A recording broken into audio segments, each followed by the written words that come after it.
This is one of the world's holiest cities. Brace yourself, because this is happening right before our eyes. Biblical prophecies are coming to life in a world teetering on the brink. The Antichrist looms, geopolitical conflicts escalate, and Israel stands at the center of it all. The apocalypse draws near and the signs are undeniable.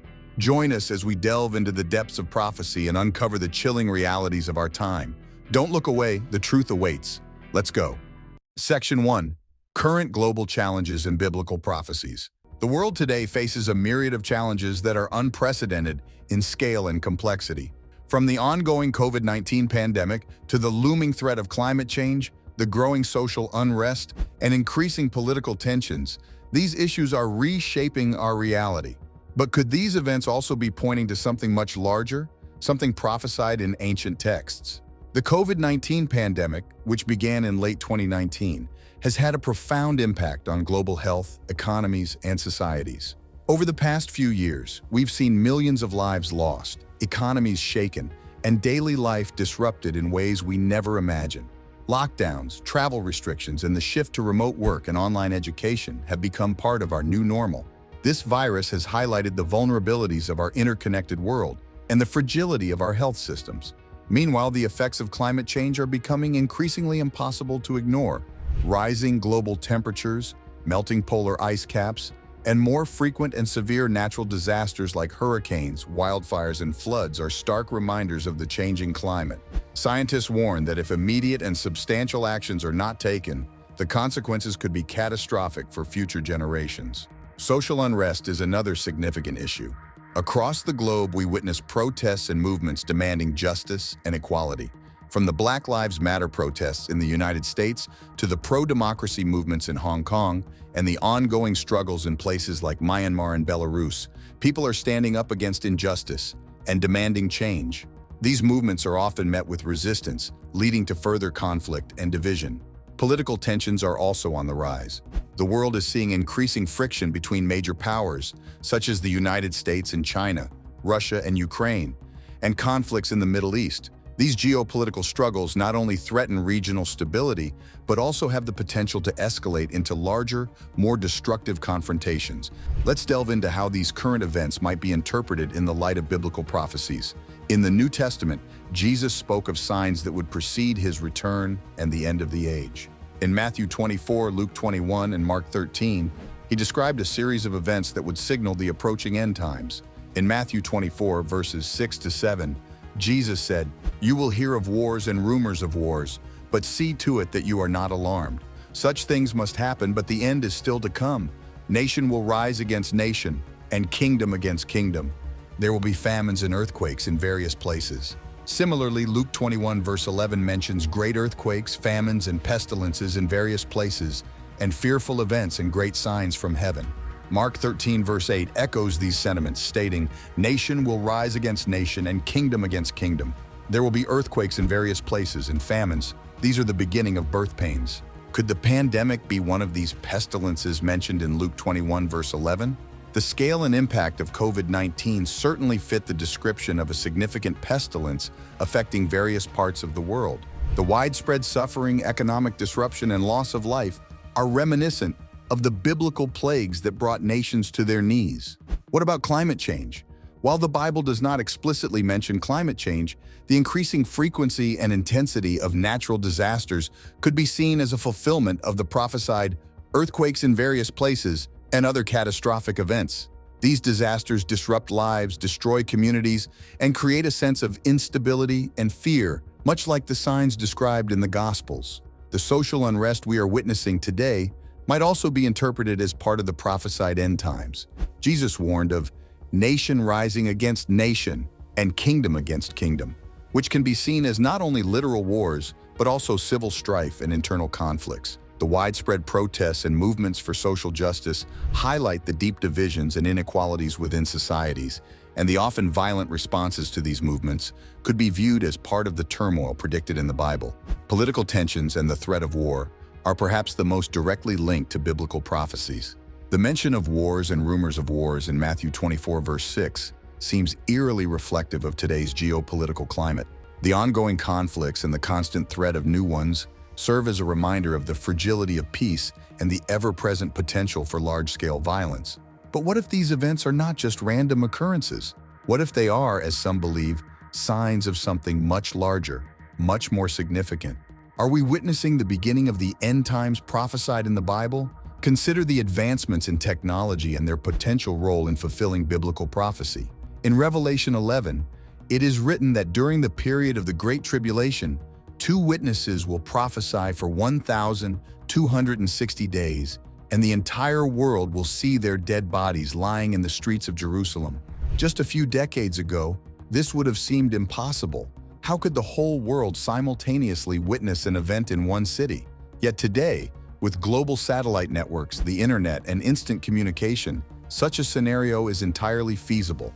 Similarly, the rise of digital currencies and biometric identification systems raises questions about the mark of the beast, described in Revelation 13, verses 16 to 17, where it is said that no one will be able to buy or sell without the mark. While these technologies are primarily seen as tools for convenience and security, they also have the potential to be used in ways that align with the prophetic warnings.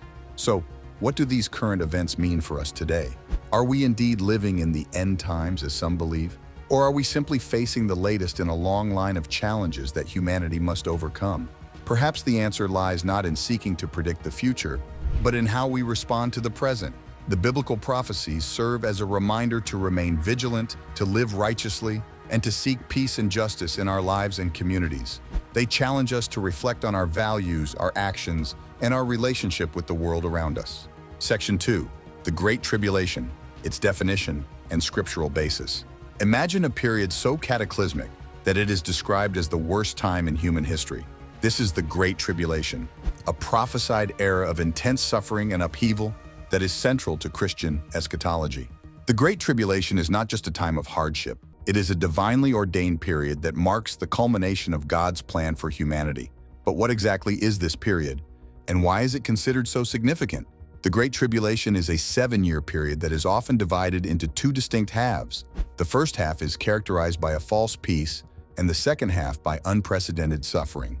This concept is rooted in several key scriptural references that outline the events and significance of this period.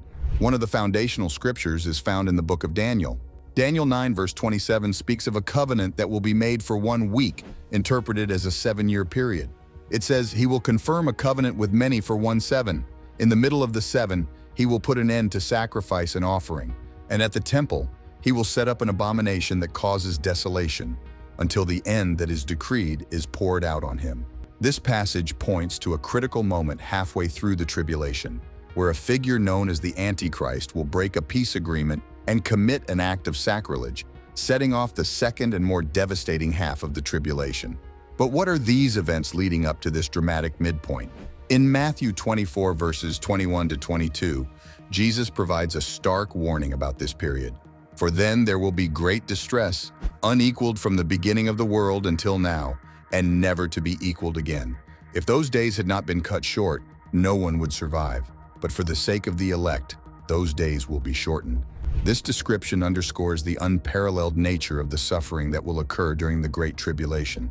The severity is such that it will surpass any previous calamity, ensuring that it is a time unlike any other in history. The book of Revelation offers further insight into the tribulation, particularly in Revelation 7 verse 14, where it describes a multitude that has come out of the Great Tribulation. "These are they who have come out of the Great Tribulation. They have washed their robes and made them white in the blood of the Lamb." This verse highlights the spiritual significance of this period, suggesting that despite the intense suffering, it will also be a time of great spiritual awakening and purification for many. But why is the Great Tribulation divided into 2 halves? And what differentiates these periods? The first 3.5 years are often referred to as a time of false peace. This period begins with the signing of a peace agreement, likely involving the nation of Israel and its neighbors, orchestrated by the Antichrist. This covenant is seen as a deceptive ploy to lull the world into a false sense of security. The Antichrist, initially seen as a savior or great leader, will gain immense political and religious influence during this time. However, the peace is deceptive, as it sets the stage for the true nature of the Antichrist to be revealed. In the middle of the 7 years, this false peace will be shattered. The Antichrist will break the covenant and commit the abomination of desolation in the temple, as foretold by Daniel. This act marks the beginning of the second half of the tribulation, often referred to as the Great Tribulation proper, characterized by unparalleled chaos and suffering. The second half is marked by a series of divine judgments poured out upon the earth. These judgments are detailed in the book of Revelation, described as the 7 seals, 7 trumpets, and 7 bowls. Each set of judgments increases in intensity and devastation. The seals include events such as widespread warfare, famine, and death. The trumpets bring about catastrophic natural disasters such as hail and fire mixed with blood, a great mountain burning with fire thrown into the sea, and the darkening of the sun and stars. Finally, the bowls of God's wrath include severe plagues, scorching heat, and the utter destruction of Babylon, a symbol of the world's corrupt system. One of the most terrifying aspects of the second half of the tribulation is the persecution of believers. Revelation 13 describes the rise of a global empire under the Antichrist, who will demand worship and allegiance. Those who refuse to receive the mark of the beast, a symbol of loyalty to the Antichrist, will face severe persecution and martyrdom. This mark, described in Revelation 13 verses 16 to 17, will control economic transactions, making it impossible to buy or sell without it. This has led to much speculation about modern technology and how it could be used to implement such a system. Amidst this chaos, the world will also experience the rise of 2 prophetic witnesses, as described in Revelation 11. These witnesses will prophesy for 1,260 days, performing miracles and warning of impending judgment. Their ministry will be a beacon of hope and truth during a time of great deception and darkness. However, they will be killed by the beast that rises from the abyss, and their bodies will lie in the streets of Jerusalem for 3.5 days, seen by people worldwide. After this period, they will be resurrected and taken up to heaven, a powerful testimony to God's sovereignty and power. As the tribulation nears its conclusion, the world will be on the brink of total collapse. Natural disasters, wars, and plagues will have decimated much of the population and infrastructure. The final stages will see the gathering of the world's armies in a place called Armageddon, for a climactic battle against God. This event is described in Revelation 16 verse 16 and further elaborated in Revelation 19, where Jesus returns as a conquering king, defeating the forces of evil and establishing his kingdom on earth. The Great Tribulation, therefore, is a period of extreme trial and judgment, but it also serves a greater purpose in God's plan. It is a time of purification and testing, separating those who are faithful from those who are not. It is a reminder of the ultimate justice and sovereignty of God, who will bring an end to evil and establish a new era of peace and righteousness. Are we living on the brink of this terrifying period? The signs seem to suggest that we might be closer than we think. The increasing global instability, natural disasters, and moral decay align with the prophetic warnings. But despite the ominous outlook, there is a message of hope. For those who remain faithful, the Great Tribulation is not the end, but a precursor to the glorious return of Jesus Christ and the establishment of his everlasting kingdom. Section 3. Role of Israel in Biblical Prophecies. Israel is a land at the heart of the world's spiritual and geopolitical conflicts, a nation whose very existence is seen as a beacon for the fulfillment of ancient prophecies. It holds a unique and pivotal role in end-times prophecy, a significance that is deeply rooted in both historical events and scriptural predictions. But why is this small nation so central to the unfolding of biblical prophecy? To understand the importance of Israel, we must first look at its tumultuous history. In 70 AD, the Roman Empire laid siege to Jerusalem, leading to the complete destruction of the Second Temple. This devastating event was a fulfillment of Jesus' prophecy in Matthew 24 verse 2, where he foretold that not one stone of the temple would be left on another. The destruction of Jerusalem marked the beginning of the Jewish diaspora, scattering the Jewish people across the globe for nearly 2 millennia. This period of dispersion was a time of great suffering and persecution for the Jewish people, fulfilling prophecies like those found in Deuteronomy 28 verses 64 to 65, which speak of Israel being scattered among all nations. But could such a dispersed and persecuted people ever hope to reclaim their ancient homeland? Fast forward to the 20th century, and the answer comes in the form of a remarkable fulfillment of prophecy. In 1948, following the horrors of the Holocaust and a growing Zionist movement, Israel was re-established as a nation. This unprecedented event marked the end of nearly 2,000 years of exile and was seen by many as a fulfillment of Ezekiel's vision of the dry bones. In Ezekiel 37, the prophet describes a valley of dry bones that come to life, symbolizing the restoration of Israel. Ezekiel 37 verses 11 to 12 states, "Then he said to me, Son of man, these bones are the people of Israel. They say, our bones are dried up and our hope is gone. We are cut off. Therefore prophesy and say to them, this is what the sovereign Lord says, my people, I am going to open your graves and bring you up from them. I will bring you back to the land of Israel." The reestablishment of Israel in 1948 is seen as a direct fulfillment of this prophecy, where a nation seemingly dead and buried was brought back to life. The significance of this event is further emphasized in the New Testament. In Matthew 24 verses 32 to 34, Jesus uses the parable of the fig tree to describe the signs of his return. Now learn this lesson from the fig tree. As soon as its twigs get tender and its leaves come out, you know that summer is near. Even so, when you see all these things, you know that it is near, right at the door. Truly I tell you, this generation will certainly not pass away until all these things have happened. Many theologians interpret the fig tree as a symbol of Israel, and the budding of its leaves as a metaphor for the reestablishment of the nation. This interpretation suggests that the generation that witnesses the rebirth of Israel will also witness the events leading up to Christ's return.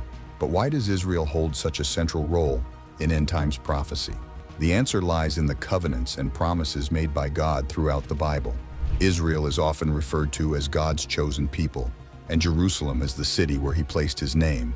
The land itself is seen as a divine inheritance promised to Abraham and his descendants in Genesis 12 verses 1 to 3. This covenant was reaffirmed to Isaac, Jacob, and the 12 tribes of Israel, establishing an everlasting bond between the land and the people. The prophetic books of the Old Testament are replete with references to Israel's role in the end times.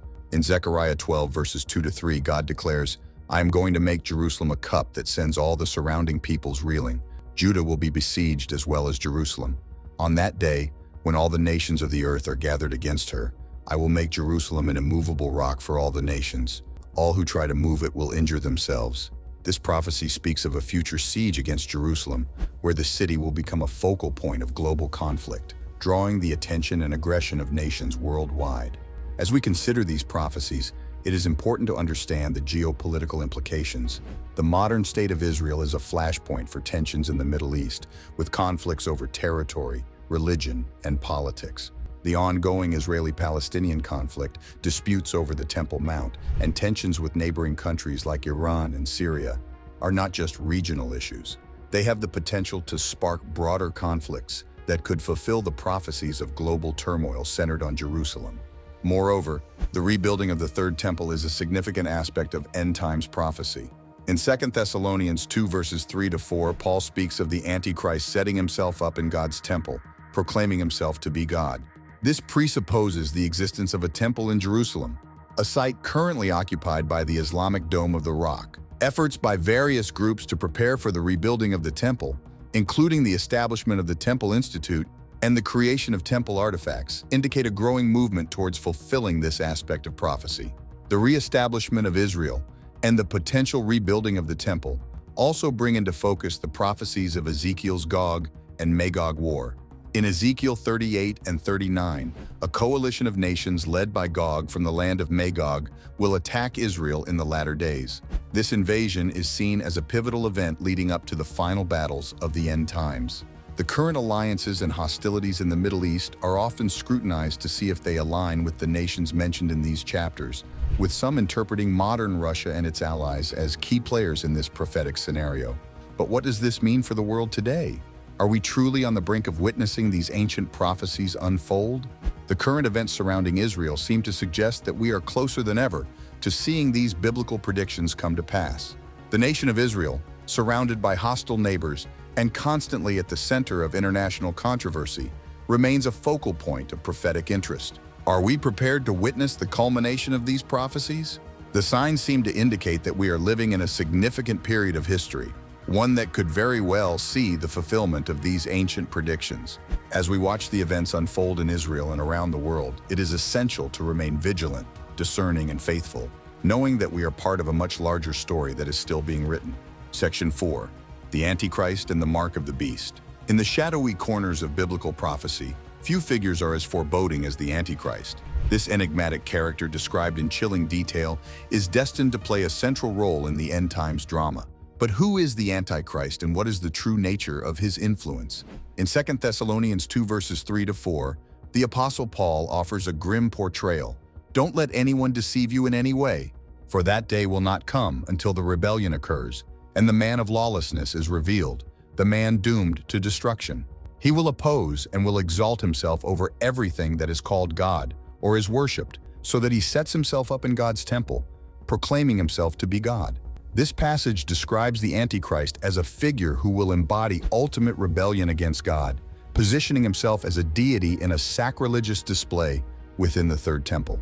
Revelation 13 verses 1-10 further elaborates on the characteristics and role of the Antichrist, often depicted as the beast rising from the sea.